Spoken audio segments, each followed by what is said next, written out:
I was asked to minister on why Calabar. Why should this first revival consultative assembly come and kick off in the city of Calabar? The answer is there is no other place again. Only Calabar. Hallelujah. And I will give us 8 reasons why this meeting has to be in Calabar. I want you to give apt attention, because the whole of Nigeria's situation is waiting for Calabar. And the deliverance of Nigeria is resting on Calabar. And until we come back to Calabar and hit the things that matters. Calabar is the ancient altar. The first altar that was ever raised in West Africa, in fact in Black Africa. The first altar that was ever raised to God in Black Africa is Calabar. It is the ancient gateway, the ancient altar. It is the place that God gave a redemptional gifting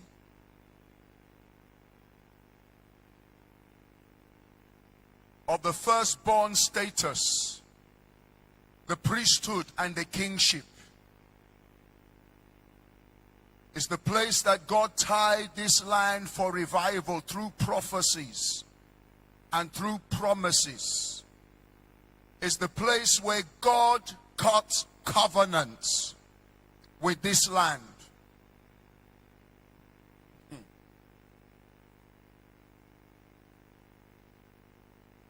Let's begin by talking about the ancient gateway.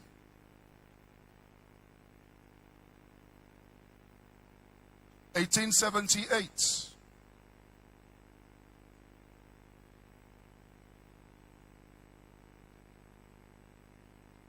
This land was covenanted to God. I'm not really aware of any other land that has been so covenanted to God in the Black Africa. When I talk of Black Africa, I'm talking about the whole continent of Africa minus South Africa. Because South Africa was founded by the whites. The Dutch Africanos, the Germans and the British were the ones who founded South Africa and built South Africa. That's why when you go to South Africa, you feel you're in Europe.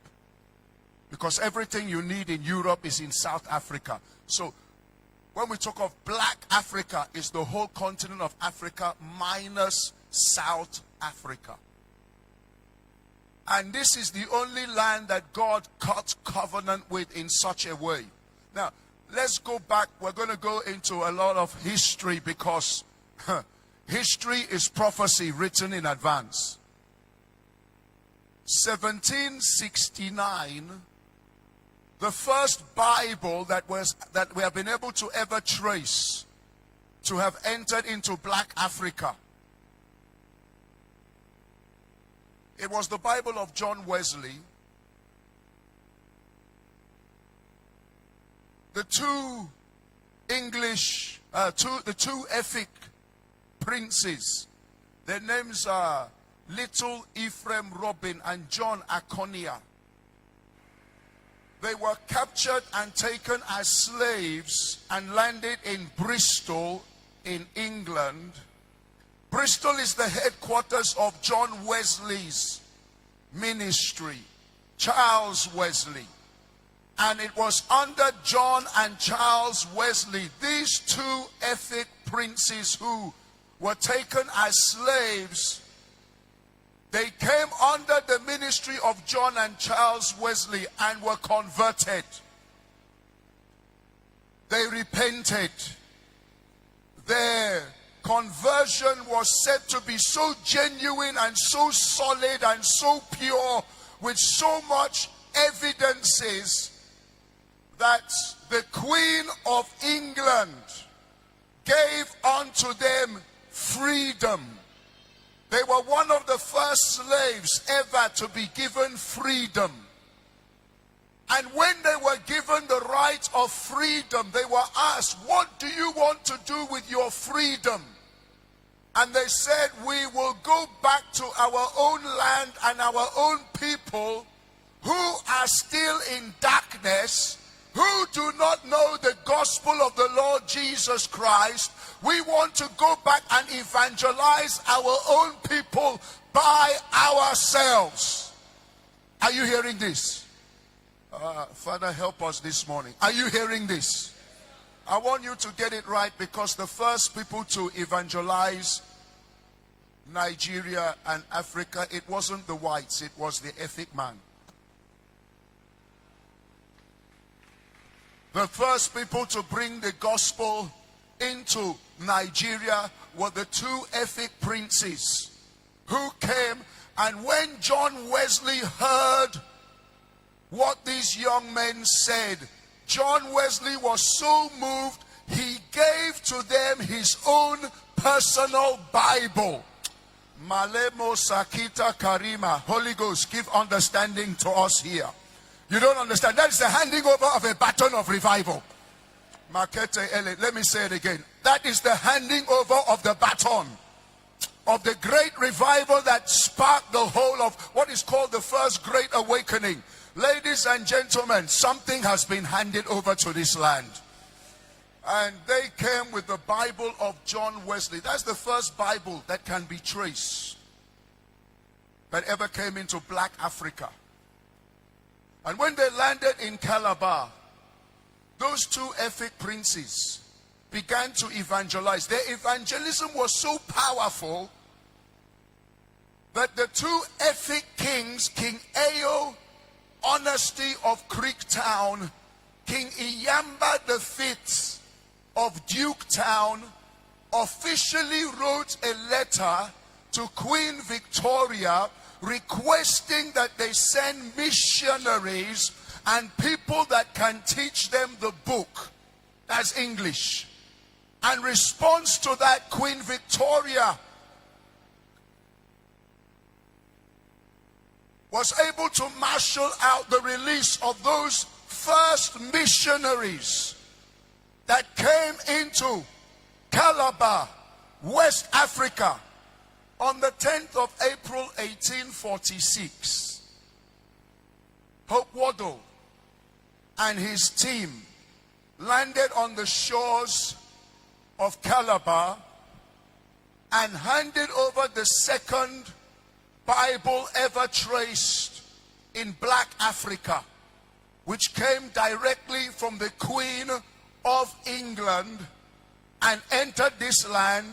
That Bible was kept in the Creektown Presbyterian Church, the first Bible. And when that Bible landed in this land,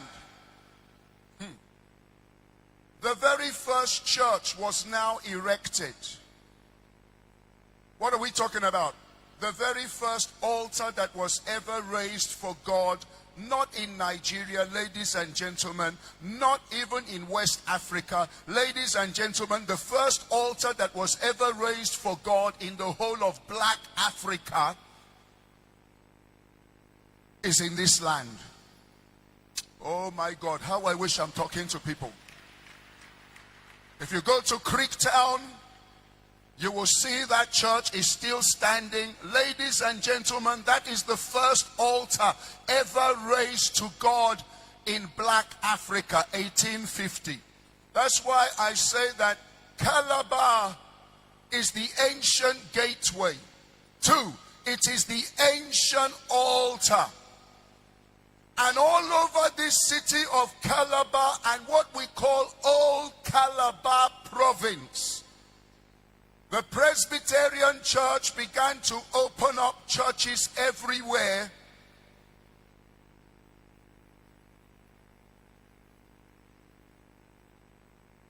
Ogoja, Ikom, Ugep, Afikpo, Ohafia, Arochukwu. All these churches began to open as early as 1870, 1880, 1890. All the first churches in black Africa, in this old Calabar province, they were shooting up everywhere. My God, my God, my God. And then the first Bible translation, both in black Africa and Africa continent as a whole, was the EFFIONG Bible, 1868. Oh, Jesus. Maybe you're not a Calabar man, that's why you're not celebrating.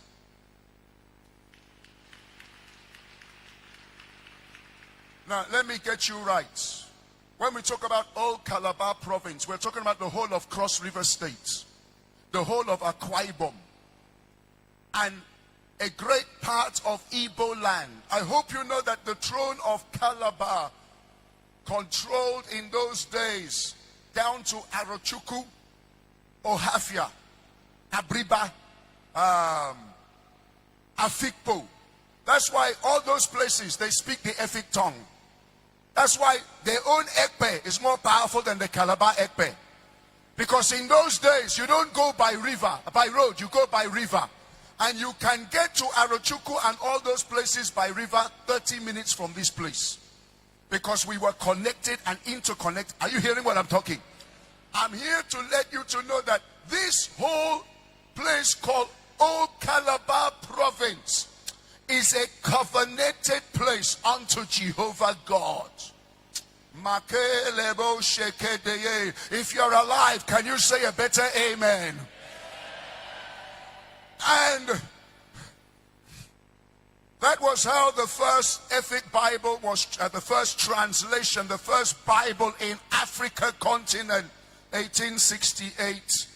And then in 1878, just here at Duketown Presbyterian Church, the first coronation of an African king. And incidentally, it's not just the first, it is the only coronation of an African king that has ever taken place in the history of Africa continent, where the Queen of England sent her representatives. Added to the representatives of the Queen of England, the white missionaries, Hope Waddell, Mary Celesa, Anderson, and all of those great ancient missionaries. King Achibong III, what you call today the Obong of Calabar, was coronated and made what is called a treaty king. The word treaty means a covenanted king. What was he covenanted as? He was covenanted unto God on behalf of the whole of the region which he reigns over, which is the whole of the old Calabar province, as what? As the defender of the faith. Malemo Sheke, I don't know if I'm talking to human beings in this place. If you understand the gravity of these things, how I wish this house was full. Because by the grace of God, what I'm sharing here is the reason why Nigeria is where we are today. Is the reason, forget about the politics. It's the spiritual that gives birth to the physical and the natural and the political. And if we don't get the spiritual right, we will struggle to get other things right. This region was covenanted to God in a 15-point treaty. A 15-point treaty that we shall be the defenders of the faith. That this land and territory shall represent the gospel of the Lord Jesus. That this this land shall carry the light of the gospel to the ends of the continent. That this light shall be God's representative on earth. A 15-point treaty that covenanted, tell me any other place in Africa that has such a covenant. And I will tell you why. God is waiting for Calabar. And I will tell you also why. In every place where we said we should start the first consultative assembly, everything said Calabar, Calabar, Calabar, Calabar, Calabar, Calabar, Calabar, Calabar. Now, it was that covenant that opened the heavens, that endeared God to this land. It was that covenant that caused the glory of God's visitation to come mightily upon this land. Oh my God. I really wish I was ministering where the house was full, because this is very, very critical.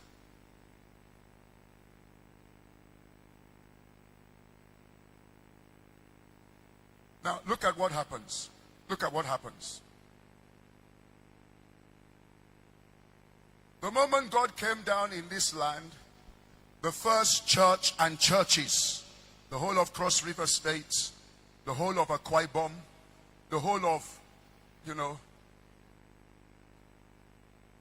those parts of Igbo land, you see Presbyterian churches were going in there.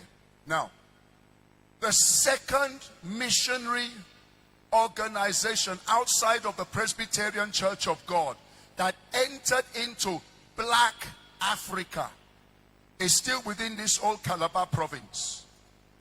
When the people of Ibanor, that is Eket, when they heard of God's visitation in Calabar, the chiefs of Ibanor, they also wrote a letter to Queen Victoria requesting that she should send missionaries and people to teach them the word of God.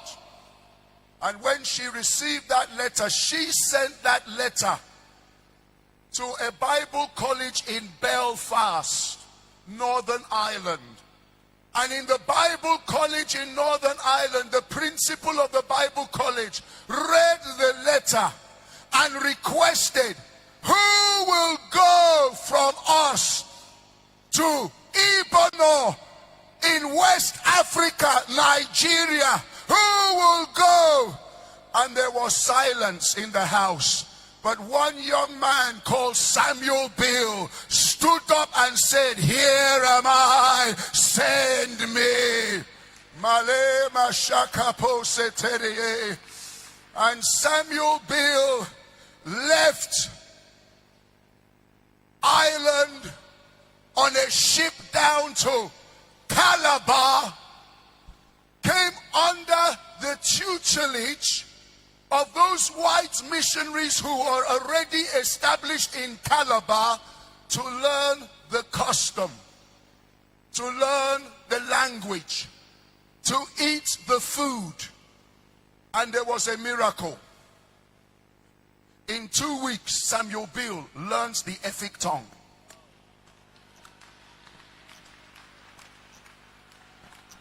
First to tell you, God was inside this matter. And that was how within 2 weeks he landed in Ibanor and opened the second missionary organization called Kwa Igbo Church. And then the third missionary organization exploded on the scene. The Methodist came still within old Calabar region. In fact, if you enter a speedboat, you will land there in 30 minutes. What is that place? Oron. Do you know that till tomorrow the headquarters of the Methodist Church, not in Nigeria, in the whole of West Africa, is Oron? And when you go to Oron, you will see that place is standing, a very powerful edifice. And then the Catholics came.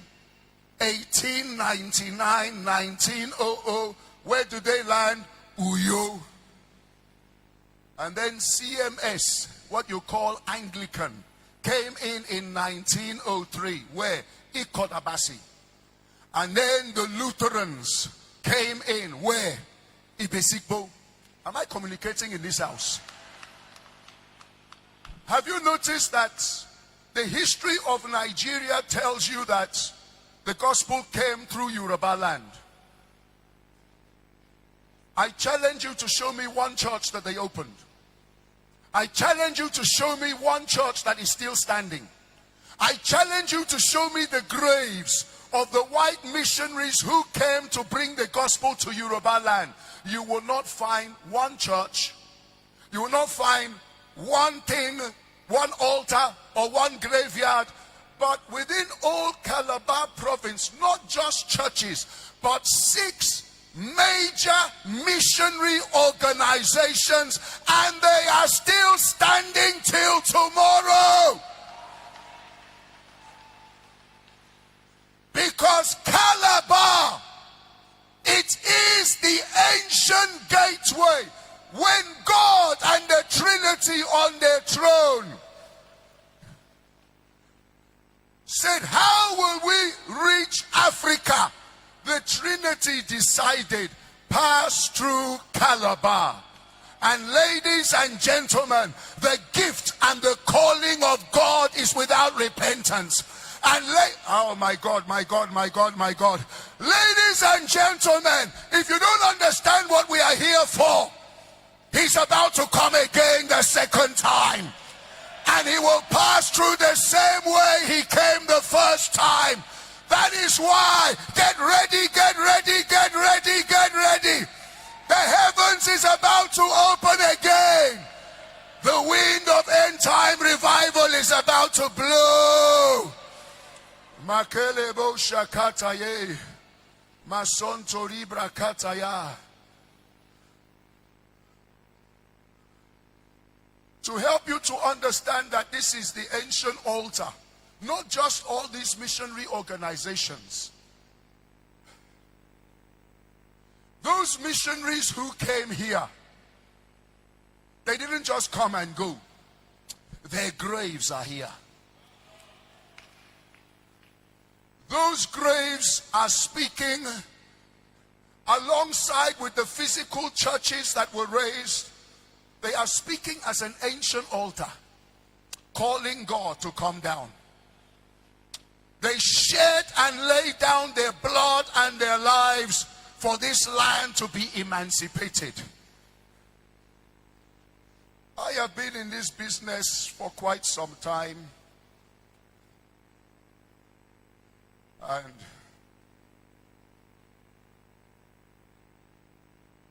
it's over 20 years ago. I had to go to Creektown, to the graveyard over there, to check the graves of those missionaries. If you go there today, you won't get the information I have now, because all those graves have been obliterated. All the writings on those tombstones have all been defaced. But over 20 years ago, because I've been running with this passion for 40 years, and as I went to Creektown, I saw in the graveyard, the white graveyard, I saw the grave of Reverend William George, who devoted his service and died on the 30th of June 1918. I saw the grave of Samuel Howell Edgerly, the missionary from Scotland who died in 1843 at the age of 49 years. By his side, you will see the grave of his wife, and then you will see the grave of all of his children. You will see the grave of Chalmers Dean, the wife of John Taylor Dean, who also died at Creektown, 5th June 1993. James Bugler Swan, born the 12th of February 1857, died 1898. Just very young, 41 years of age. The grave of Hugh Goldie, The man that gave us the Ethic Bible, the first translation, it wasn't translated by an Ethic man, it was translated by a white man who had to learn the Ethic language and translate it for us. He's also the one who gave the first Ethic dictionary. It was his life work. He died at the age of 80. By the time he reached the age of 70, he was already blind. He had to employ John Bishop to help him to fulfill his work of translating the Bible. A blind man helped us to have this thing we call Ethic Bible. His grave is there. The grave of his wife is by his side. The grave of his children is also by their side. I won't be able to go through all the graves of all of the men who died in Crete, but let me give you one more. John Bishop, who joined Hugh Goldie to give us the Bible. John Bishop,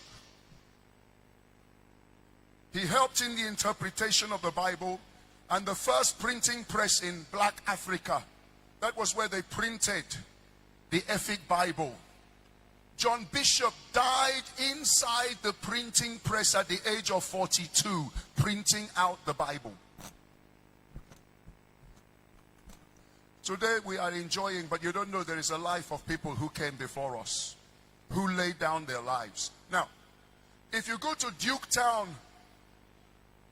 School, opposite, you see the graves of another group of, here in Calabar, just above where you have our prayer city, on top of that hill. You will see the graves of about another 20, 30 more missionaries who all died in Calabar, from Mary Celesa to Edgerly, and all of them, and Anderson. Their graves are all there. And then you go to the Hope Waddle School, you will see the graves of Hope Waddle and his wife and the missionaries. Are you aware that within this Calabar alone, there are more than 50 missionaries who came here and died here and refused to go back and to be buried in Britain or UK? They said, let my carcass be buried here. If you go to Oron, to the Methodist headquarters, you will also see the graves of the white missionaries. You go to Ibono, you see the grave of Samuel Bill and his wife and his children and the other missionaries. You go to all these six missionary stations. There is no other land in the continent of Africa that has swallowed so many missionaries to bring this light of the gospel. That is what makes this land, apart from the churches they built, the ancient altar. Please, everybody, stand up.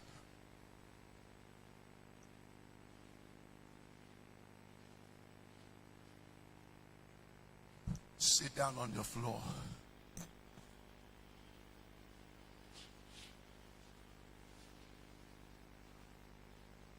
We want to cry unto God. Brethren, we came here for a business. We came here to provoke the ancient altar. That the blood of Abel, if he's still speaking, the blood of those missionaries is also still speaking. The blood of Mary Celesa is speaking. We want to cry unto God, let the blood and let the ancient altar of these missionaries who ceded their life, Father, let it speak as we are here on the floor crying out unto you. My altar is calling you. Can I have somebody with microphone to give us prayer backing?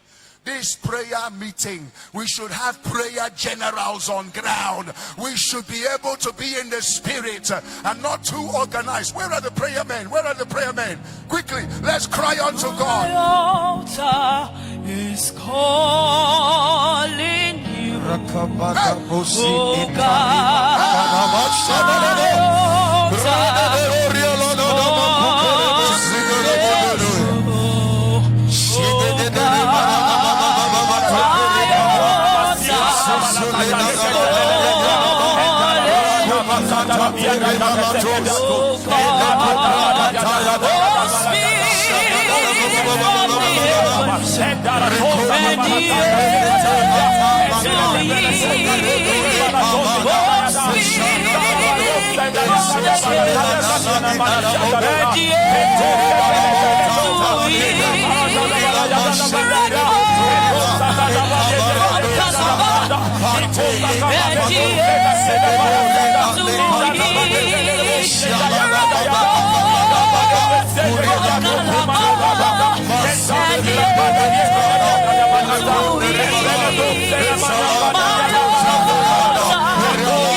In Jesus' name.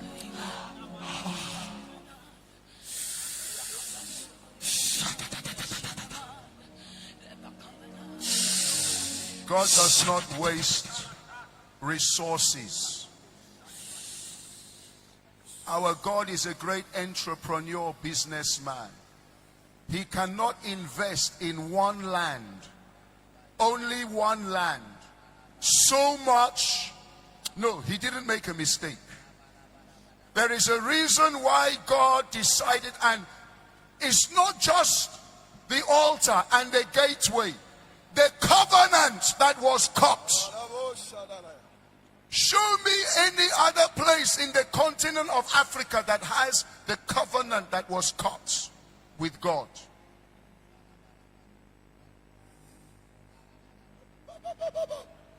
Leviticus 26:45 says, I will for their sakes remember the covenant of their ancestors. I will for their sakes remember the covenant of their ancestors. Deuteronomy 4:31, for the Lord thy God is a faithful God. He will not forsake thee, neither will he destroy thee, neither will he forget the covenant of thy fathers, which he sware unto them.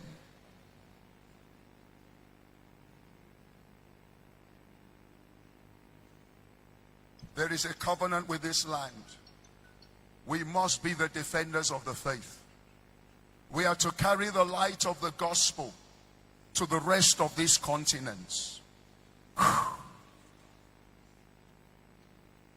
That cannot be done by our strength. We need God to visit this land a second time. We need the heavens of heavens to open again. We need the power of the highest to rest on us again. One more time, lift up your voice. Let's remind God of his ancient covenant. It was made 1878. on the 8th of September, Duketown Presbyterian Church, King Archibong III on the throne of this land, covenanting the whole of all Calabar province. Lift up your voice, just say something. Remember your ancient covenants. Daddy, remember your ancient covenants. Remember your ancient covenants.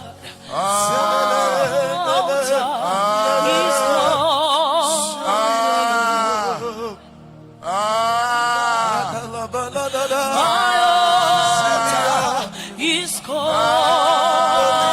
you, oh God. Our altar is calling you, oh God. Oh, speak from the heavens and the earth will hear. Oh, speak from the heavens. In the name of Jesus, I want us to raise a voice to God. Because something was given. There is what we call redemptional gifts.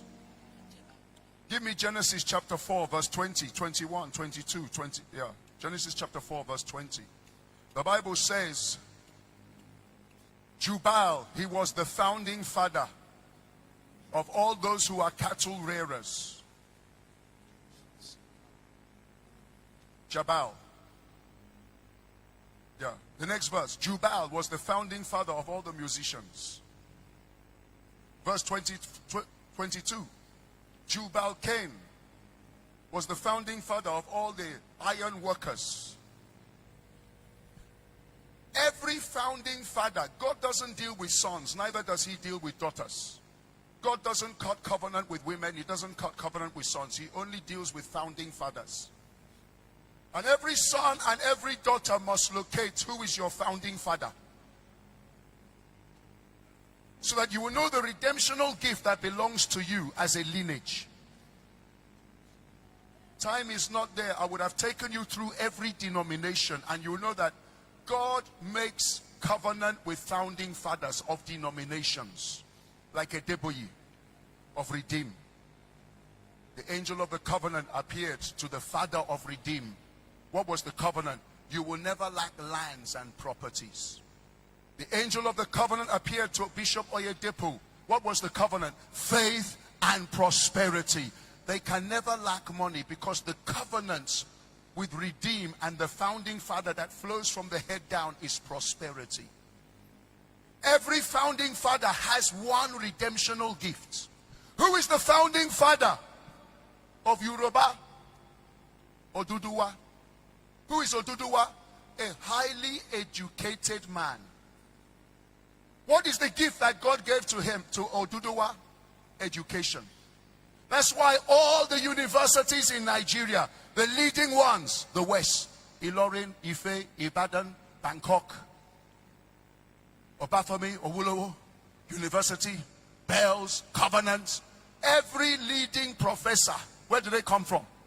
The West. Carry 100 graduates in Nigeria, 70 they come from the West, because God gives a gift to a founding father. Who is the founding father of Igbo? His name is Eri, E-R-I, Genesis 46 verse 16. The Igbos are fantastic people. They have traced their founding father to the Bible. Who was he? A trader, businessman. What is the gift that God gave to Igbo? Trading, business, entrepreneurship. Any Igbo that is not into business, he's a half-blood. It flows in their blood. Who is the founding father of Fulani Hausa? Osman Danfodio. What did God give to them? Rulership and leadership by jihad and war. They don't go to school, but they are in charge. They don't have certificate, but they are in charge. Up to now, we are still looking for the certificate of Buhari, but it was given to them.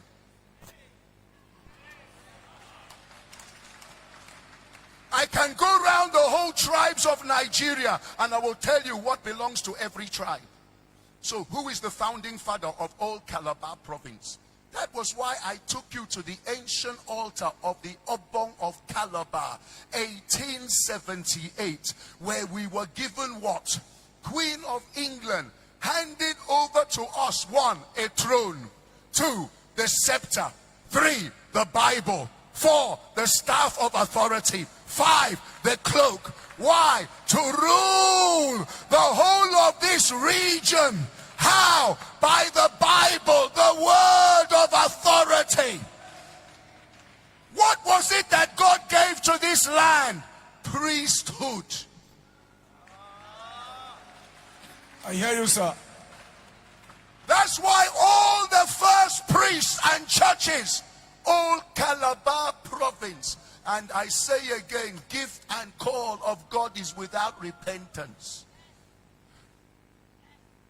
That is why any leading voice you see in Nigeria, before they became a leading voice, they have to come to Calabar and sit down under the Calabar ministries before they carry the crown. Before Benson Idahosa became the voice of Nigeria, he was converted under late Okpo of Assemblies of God from Oron.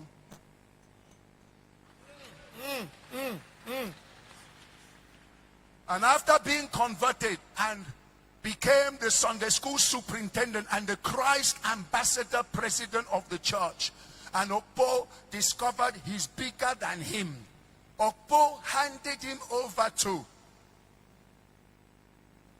Inyang of Calvary Mission. Inyang at that time was the voice of Nigeria, just as Oyedepo is the voice of Nigeria. Oh my God, time is not there.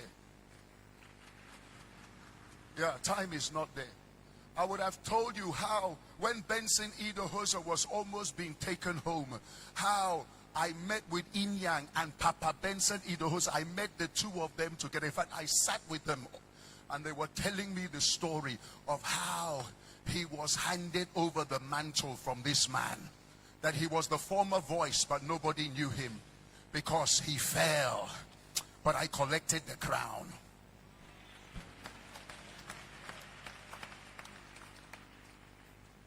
And when Papa Idahosa came to Calabar in the sports stadium, do you remember? Do you remember?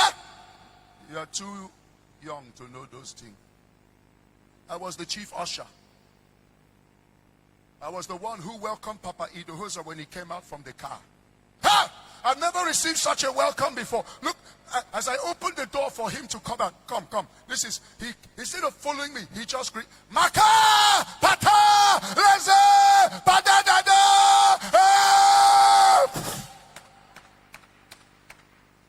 Papa Idahosa released an impartation into my life.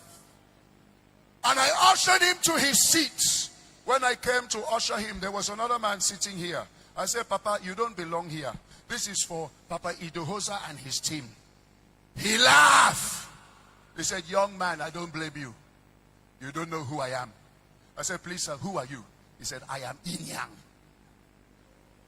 I am the spiritual father of Papa Idahosa. I backslid. I married 7 wives. But 2 months ago, I reconciled with God. And I've come back home. So son, I don't blame you. I fell down. I pleaded with Inyang, please forgive me. Idahosa was laughing. And Inyang, 2 weeks after that, God took him home. You know how Bishop Oyedepo carried the crown of Nigeria? Let me tell you. The first man that ever had the privilege to travel to US and sit under T.L. Osborne and oh my God, all those great generals in US. His name was Papa Cole of Creektown. I don't have any witness here.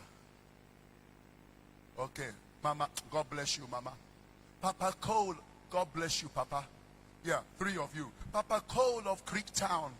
He used to go to US in the 40s and 50s and 60s and 70s. And when when the healing revival movement was all over America, Papa Cole was sitting under those men, and he sat under Kenneth Hagin and downloaded the teachings. And when he came back to Nigeria, he picked up one man called Edem Ikon of Revival Valley and said, Edem Ikon, come, let me expose you. And Edem Ikon started to sit under all those teachings of Kenneth Hagin and came back to Calabar.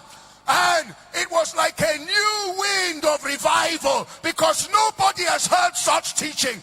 And when that move was on, Bishop Oyedepo used to fly every single week from Lagos and Kaduna down to Calabar and sit here in Calabar at Revival Valley at Ekpo Abasi Street. He will sit down under Edem Ikon for 2 years.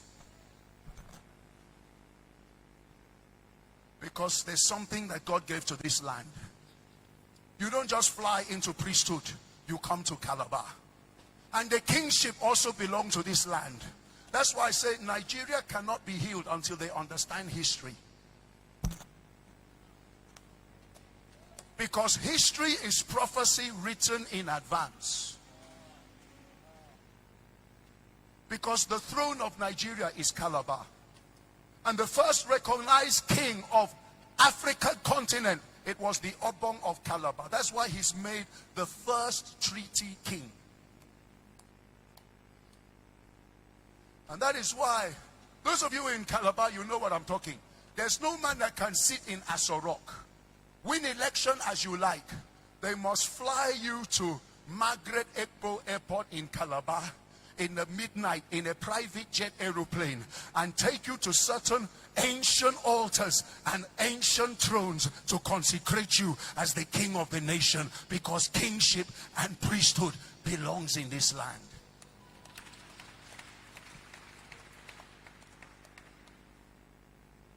Hey! So we have a redemptional gift. It is called priesthood. Ladies and gentlemen, we are supposed to be celebrating all over the continent of Africa servants of God from this territory. But we lost it. And that's how we lost everything. It's the spiritual that brings the physical. I hope you know that the first capital, not of Nigeria, the first capital of the whole of West Africa, please, let's get it right, is Calabar. Do you know that Cameroon, sir, your country, go and check your history, 1891, Calabar was the capital of Cameroon. Calabar was the capital of Ghana. Calabar was the capital of Togo. Calabar was the capital of all the West African, it was called the Niger Coast Protectorate. And this small city called Calabar was in charge of all.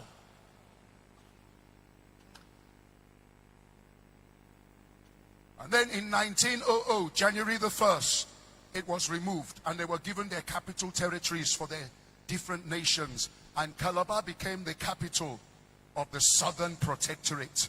And by 1906, they joined the North and the Southern Protectorate, where Ikot Abasi, Lord Lugard House.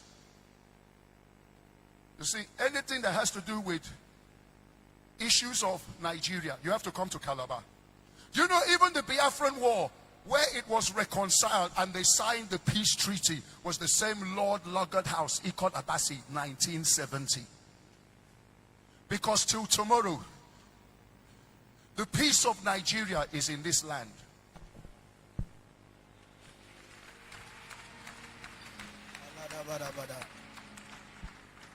Until the nations will recognize what God did and will humble themselves and will come and cry, and until also the people of this land in particular, that the scales will fall off their eyes and they will cry. Because this land, today you're talking about insecurity. Fulani. Why? Why are you calling Fulani? You don't know that the police force was given to Nigeria. The first Inspector General of Police. Who was that man? Who was that man? Louis who? Ede. And all the military forces was given to this land. The first Chief of Staff was Major General Ekpo. The first Head of Navy, Vice Admiral Joseph Edetwe, Calabar. All the security apparatus in Nigeria was handed over to Calabar. Do you know the first native court, the first high court, and the first Supreme Court? Where? You talk about the legislative, the executive, and what again? All is Calabar. From the beginning, Calabar. That's why the first barrister in the history of Black Africa, Barrister Anwan Creektown, and the first PhD, Doctorate of Law, Udoma of Ikodabasi. Everything you want to talk about in the history of Nigeria, you come back. And all the first institutions of learning is Calabar. Hope Wado was the first international school of learning where people from Fernando Po and people from Ghana and Cameroon and all over, they used to come as international students. And then Etinan Institute opened, and then WAPI, and then St. Patrick, and all the education system. It all began in Calabar, not Yoruba land, Calabar, because God gave us the crown and God gave us the throne.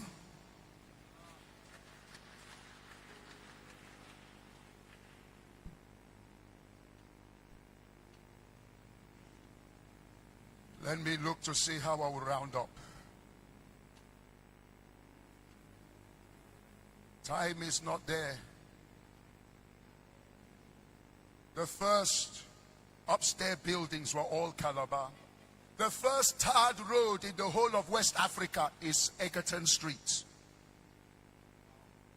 Let me repeat again. The first tarred road, not in Nigeria, West Africa, Egerton. The first lighting street in the whole of West Africa, my street, Marina, where you get Prayer City. That's why the light is still shining there. The first railway in West Africa from Hope Wado to Wat Market. Anything you want to talk about, you have to come back to Calabar. Calabar! Hey! Calabar! Where God himself cut covenants, where God himself passed through, where men and women laid down their lives as an ancient altar. And we entered covenant to be defenders of the faith. And we are the ones who broke the covenant. Instead of defending the faiths, we became defenders of Ekpe and defenders of the Ibnem and the marine kingdom and the marine powers. And our God is a jealous God. He visits the iniquity of the fathers to the children's children.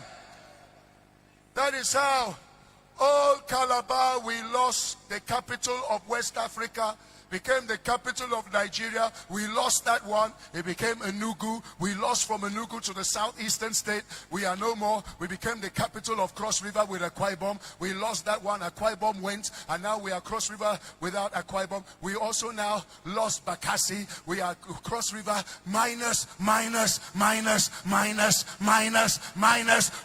77 oil wells. We have become the poorest of the poorest. And yet, we were the greatest of the greatest. Why? Because God gave us a covenant and we turned our backs.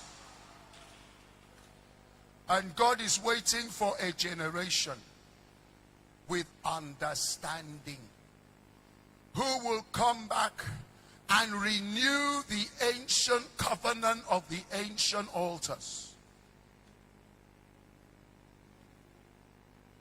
The day that is gone, heaven is going to open again. The glory of God is going to visit us again. And ladies and gentlemen, you have to understand the fight of every firstborn. Every firstborn has a double portion. Every firstborn is very great and very powerful. Every firstborn has a double portion. Every firstborn very powerful. And every firstborn, check your Bible, they lost the glory. There's no firstborn that... Calabar is the firstborn of Nigeria. Calabar is the firstborn. And we lost it all. Then every firstborn has to decide. Will you fight? I'll talk about the plight, the might, and the fight. You have seen the might of the firstborn. Great. The plight, you lose it all. And the fight of the firstborn, you either relax and say, it's all over, or you fight. Esau was the firstborn and he lost it all. And he fought with his sword. And finally, when he met with Jacob, Jacob bowed down 7 times and called him my Lord, my Lord, my Lord. Hey! We may have lost it, but if we can find our way back to God, we will see lordship and kingship coming back to this land. Hey!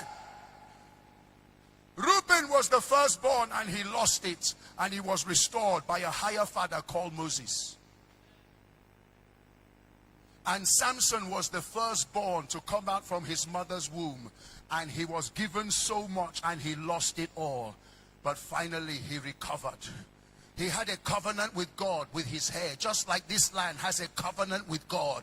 And he broke the covenant and had his hair cut off. And as the hair began to grow again, I see this consultative revival assembly as the hair of Calabar region growing again, as the hair of Samson began to grow again. Amen. He cried unto God, oh Lord, remember me one more time. Remember me, oh Lord. Oh God. That is the prayer we have to pray. That is why I told you, sit on the dust, because that is actually where we are. We have been stripped from our throne. We are now on the dust. We need to see, we can even roll on the dust. And we can cry and say, Father, please, let this consultative assembly not just be in name. Please, please, Papa, visit us again. Have mercy again. Oh Lord, show us mercy again. Remember the ancient covenants. Wherever you are, you're already sitting down. I want spiritual men, spiritual women. You can lie down. Can I have some few people who will actually come out to the altar and lie prostrate before the altar? Can I have some people? Can I have some people?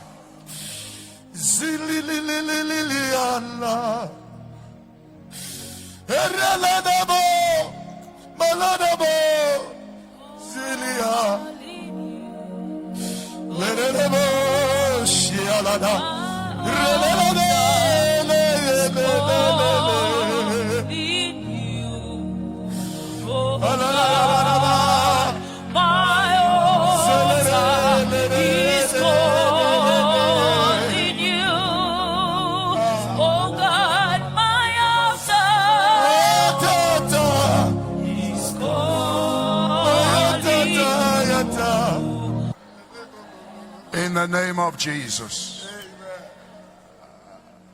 Before I call my father and our father to pray, and my joy is that the 2 coordinators of this program, we both come from the old Calabar province.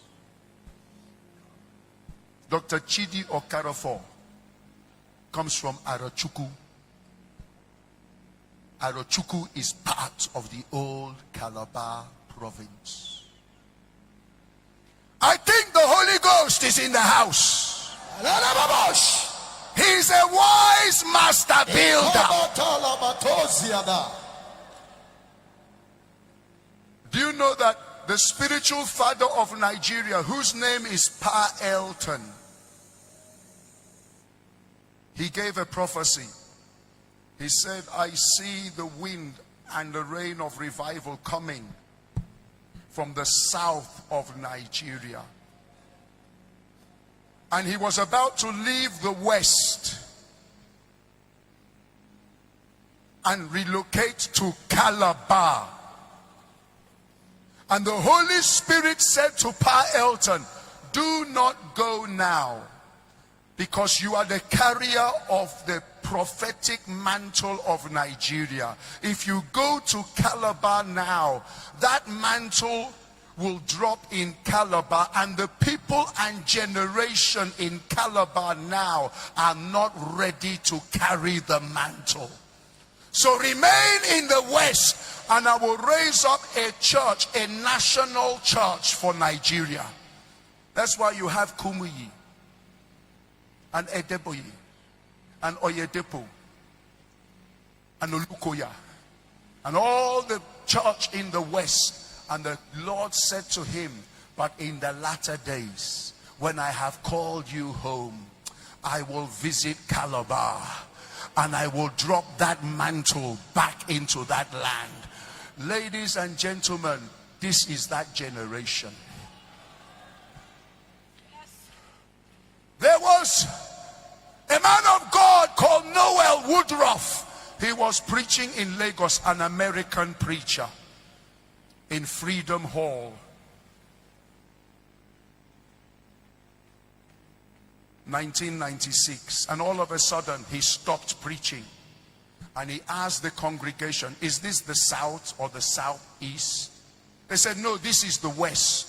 He said, I'm seeing a tsunami of revival that is coming from the southeast. And he said, that revival shall come together by the coming together of the political and the priesthood, the throne and the prophetic. That's why we need to meet with the politicians. And in 1964, in Old Calabar, where you have the governor's lodge today, a white woman was giving birth. And as that white woman, 1964, was giving birth to a child, she saw in the spirit heavy, torrential rain falling all over this Old Calabar region. And a voice spoke to her, so shall I pour out my spirit upon this land. And in the physical, there was a deluge of rain that night. And then she saw the cross of Jesus over Old Calabar province, and the blood flowing from the cross into every street and every compound and every town and hamlet. And the voice said, so shall I wash away the blood, the sins and the iniquity of this land. And then she was carried in the spirit around the land and saw jubilation and joy. So shall I bring revival to this land and healing to this land. 1964. Ladies and gentlemen, that white woman was my mother. She is still alive. Last week I went to visit her to celebrate her 90th birthday. And she was asking me, son, has the rain started to fall? You know, I can't go, I can't leave this earth until my eyes have seen the glory of the Lord. Son, how far has it begun? Is there the move of God? Is the wind of revival? Has it started?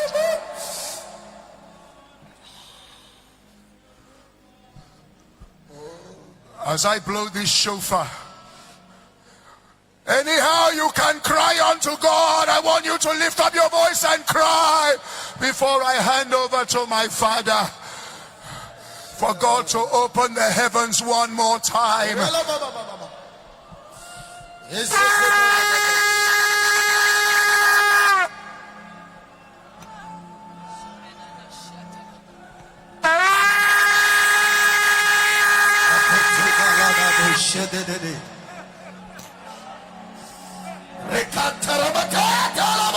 I blow the the shofar one more time, and you lift up your voice and cry.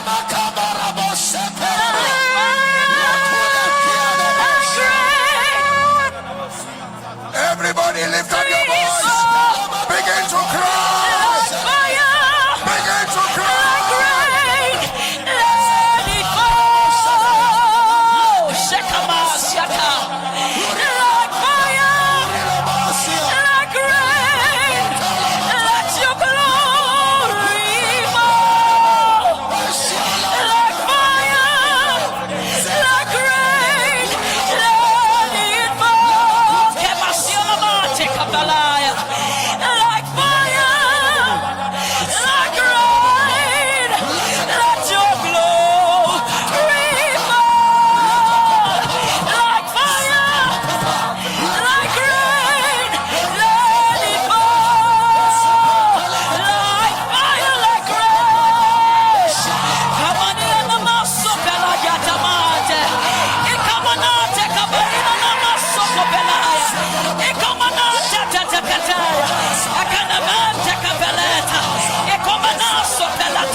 Like fire, like rain.